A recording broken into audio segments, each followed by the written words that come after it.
സർവമംഗളമംഗല്യേ ശിവേ സർവാർത്ഥസാധികേ ശരണ്യേ ത്രയംബികേ ഗൗരി നാരായണി നമോസ്തുതേ.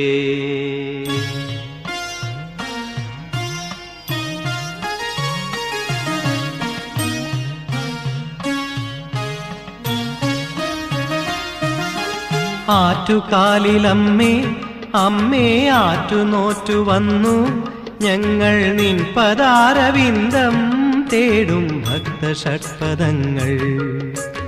ആറ്റുകാലിലമ്മേ അമ്മേ ആറ്റുനോറ്റു വന്നു ഞങ്ങൾ